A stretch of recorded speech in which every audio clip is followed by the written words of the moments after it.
Programa Mercado e Ação recebe hoje, nessa noite de terça-feira, com reprise às quintas e aos sábados, Mônica Leal, jornalista, vereadora, segundo mandato, né? Segundo mandato. Também foste um mandato como secretária estadual da Cultura? Isso, foi no governo Ieda Crucis. Eu fui secretária da Cultura de 2007 a 2010, final de 2010. Seja muito bem-vindo ao Mercado e Ação. Muito obrigada, fiquei muito contente com o convite. E também não podemos esquecer que tu és filha de uma pessoa muito querida por nós todos aqui, que é o Pedro Américo Leal, que também teve um papel muito importante no estado do Rio Grande do Sul.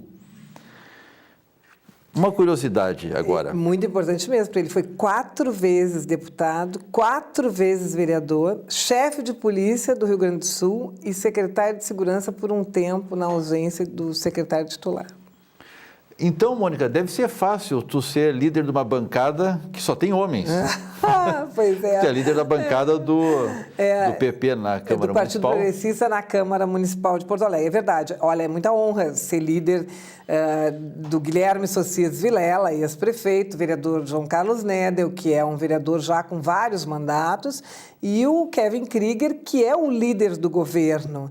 Então, realmente é um privilégio, mas é interessante, porque é a primeira vez na história do Partido Progressista na cidade de Porto Alegre que uma mulher que é líder.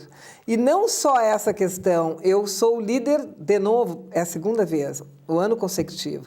Eu fui líder o ano passado e quando eu fui passar a minha liderança para outro vereador, eles não aceitaram. Eles, não, nós gostamos tanto da tua liderança que te nomeamos de novo a líder do Partido Progressista. Então, realmente é inédito. E é interessante, né? É. É a mulher ocupando posições e lugares que lhes são de direito.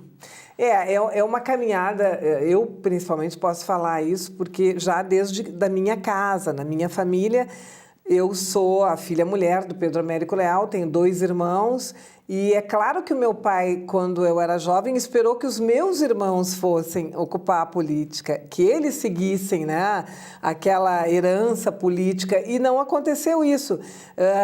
A filha mulher é que seguiu esse caminho. Lá pelas tantas ele se deu conta disso.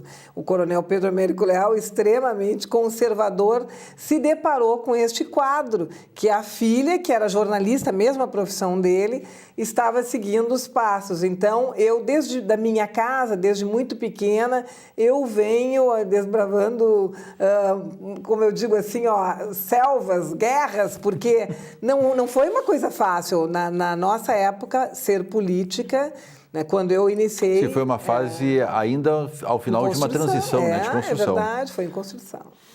Mônica, antes de entrar... E aqui nós temos no cenário um exemplo da pichação, né? É verdade. Tens uma lei, tua pichou, pagou, devolveu.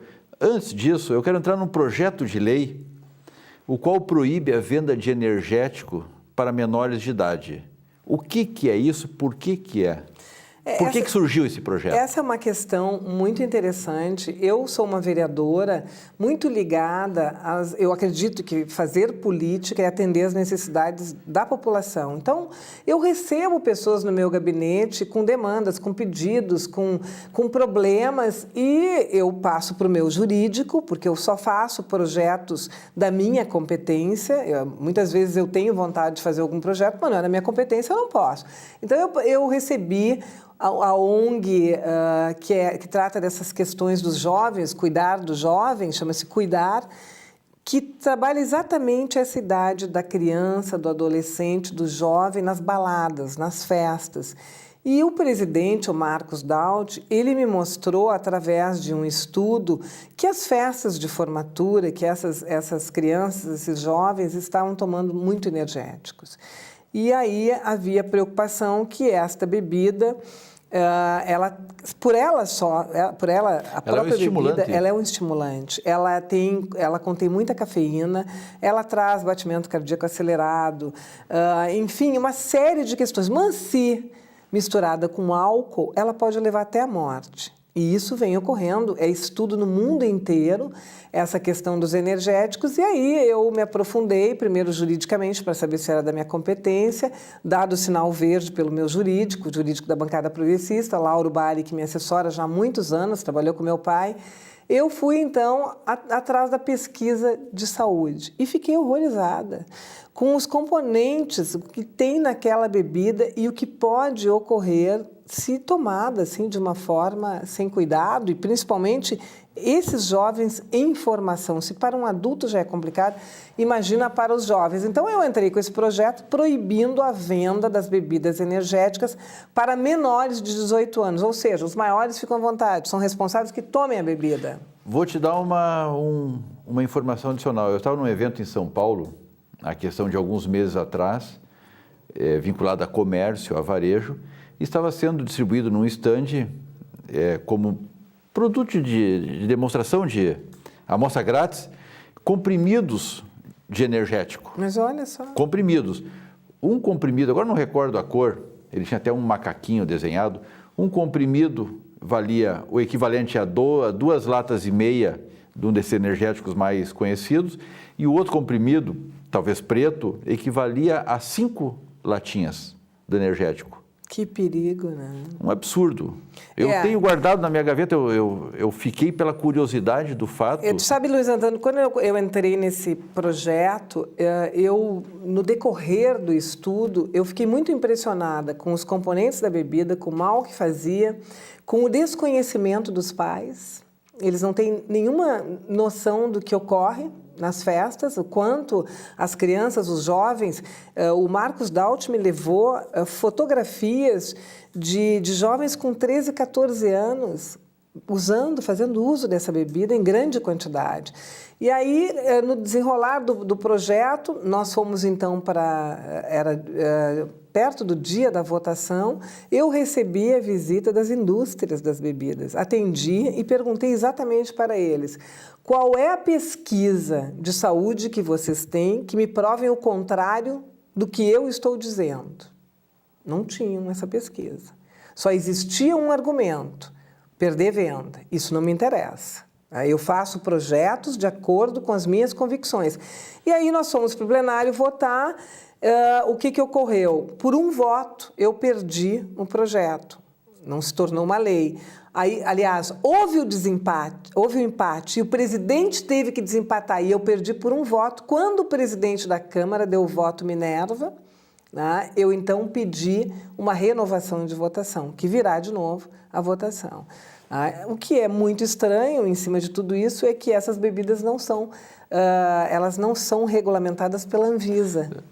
Bom, fica a um sugestão aí complicador. de um adendo que se inclua os comprimidos energéticos também. Eu já vou anotar isso para mim, achei muito interessante essa tua colocação.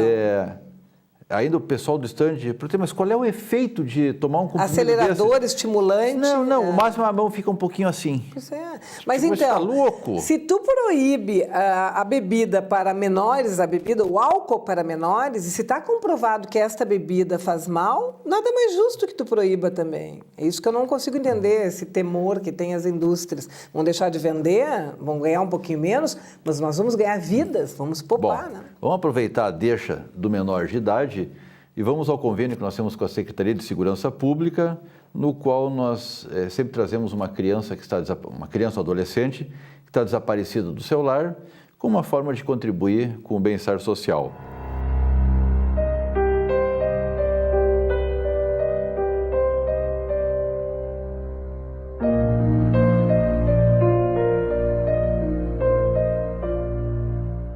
E voltamos agora a Mônica Leal, a nossa vereadora, líder da bancada no segundo mandato e também jornalista.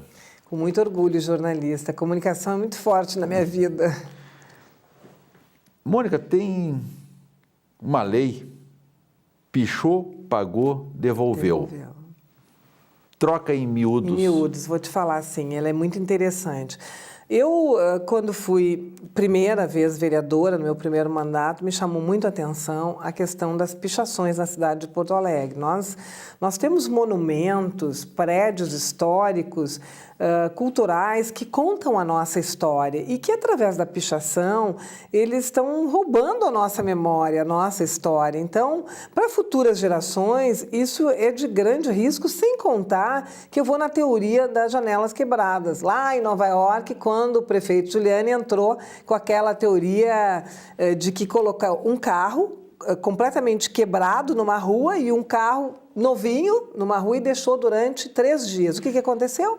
O carro quebrado começou a perder peças, levaram pneus, enfim, tudo. Tá? E o carro que estava inteirinho, ele ficou intacto. O que eu quero dizer com isso? A teoria dessa questão das janelas quebradas é que se nós permitirmos que os monumentos, aquilo que conta a nossa história, que preserva a nossa memória da capital dos gaúchos, se nós permitirmos pichações, as praças onde tem esses monumentos, elas vão virar território de droga, de assalto, tudo pode, se entendeu? Se eu posso destruir, tudo posso. Exatamente. Então, eu quando fui vereadora no meu primeiro mandato, a primeira coisa que eu fiz foi entrar com um indicativo que chamava-se o Disque Pichação, já preocupada com essa cultura dos sem limites de destruição dos nossos monumentos históricos. Eu procurei, na época, era o prefeito José Fogaça, e apresentei para ele uma ideia, eu digo indicativo, Luiz Antônio, porque ao vereador não compete criar projetos que traga ônus, que o executivo tenha que arcar. Eu não posso criar gastos. Correto. Então, o executivo sim pode.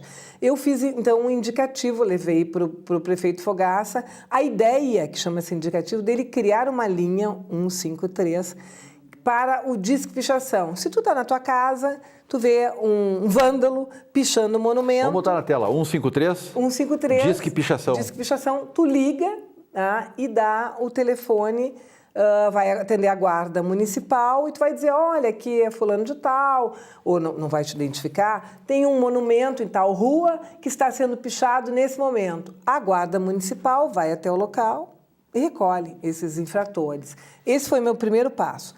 Já quando eu fui secretária da Cultura, eu trabalhei muito na cultura da preservação dos monumentos. Quando eu assumi a secretaria, a primeira medida que eu fiz na Lei do Incentivo à Cultura foi determinar um valor, um teto para os projetos culturais. Ou seja, o que é a Lei do Incentivo à Cultura?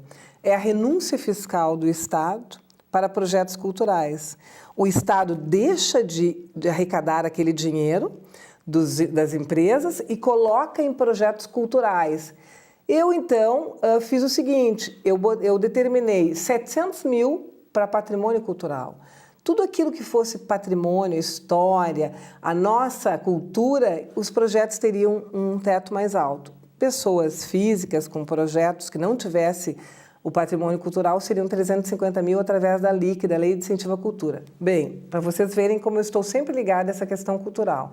Agora, nesse meu outro mandato, meu segundo mandato de vereadora, eu percebi que as coisas estavam pichadas. Vamos fazer um pequeno intervalo e vamos retomar esse assunto. Volto aí nessa. Retomamos num instante. Continue conosco.